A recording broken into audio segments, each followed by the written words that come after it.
طريقة تغيير اسمك على الفيسبوك بطريقة سهلة وبسيطة. يعني في الفيديو ده هعلمك ازاي تقدر تغير اسمك على الفيسبوك بطريقة سهلة جدا. طبعا كمل الفيديو معايا للنهاية عشان هقولك على تركاية في اخر الفيديو. اول حاجة هنبدأ نضغط على الصورة بتاعتنا كده اللي هي فيها الثلاث شرط دول، اللي هي الصورة الشخصية اللي فيها الثلاث شرط، هنبدأ نضغط عليها. بعد كده هننزل وهنختار حاجة اسمها الاعدادات. من الاعدادات الخصوصية هنبدأ نختار الاعدادات، يعني احنا اخترنا الاعدادات الخصوصية، بعد كده نختار الاعدادات، بعد كده نجيب مركز الحسابات، بعد كده هنختار الملفات الشخصية، بعد كده نختار احمد عبد الله علي، ده اسم حسابي على الفيسبوك، هنبدأ نضغط عليها. بعد كده هنبدأ نختار الاسم. اول حاجة هتبدأ تكتب اسم الاول، بعد كده هتبدأ تكتب اسم الاب، بعد كده هتبدأ تكتب الاسم العائلة. تمام.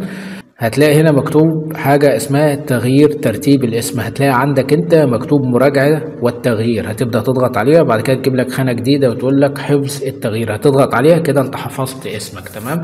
طيب هتقول لي دلوقتي طب هي ليه مش جايبه لك الكلام ده كله، ولا عند الاسم لما بتيجي تضغط مش عايز يفتح معاك اسم؟ ما دي بقى التركية اللي انا قلت لك عليها في اول الفيديو، هقولها لك عشان تكون عارف. تمام. طبعا انا مش فاتح لي الخانة اللي انا اقدر اغير بها الاسم ولا الكلام ده كله. ليه؟ لان انا غيرت اسمي بالفعل من حوالي اسبوع، فانا ما اقدرش اغيره تاني.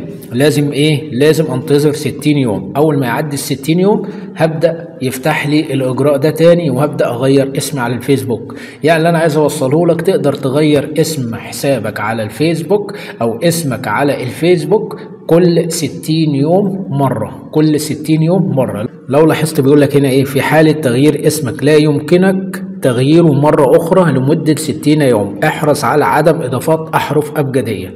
يعني ما تحطش أحرف كبيرة أو علامات، وما تحطش أحرف ولا كبيرة أو العلامات أو الترقيم أو أحرف أو كلمات عشوائية غير معتادة. يعني بيقول لك اكتب اسمك بالبلدي كده، لا تكتب اسم شهرة، لا تكتب اسمك الحقيقي، لكن بلاش تضيف علامات. تمام. زي علامة الهاشتاج، الآت والأرقام والحروف الكبيرة وحروف صغيرة والكلام ده كله، لان هو ممكن يطلب بسبب اللي انت بتعمله ده، ممكن يطلب منك هوية. فخلي بالك وركز، اكتب اسمك الحقيقي او اسم شهرة. واخر كلام بقوله لك تاني، احرص على ان انت تختار اسم مناسب ليك، علشان مش هتقدر تغير اسمك الا كل 60 يوم، بيديك مرة كل 60 يوم مرة تقدر تغير فيها اسمك. تمام. اتمنى اكون وصلت لك المعلومة بشكل سليم.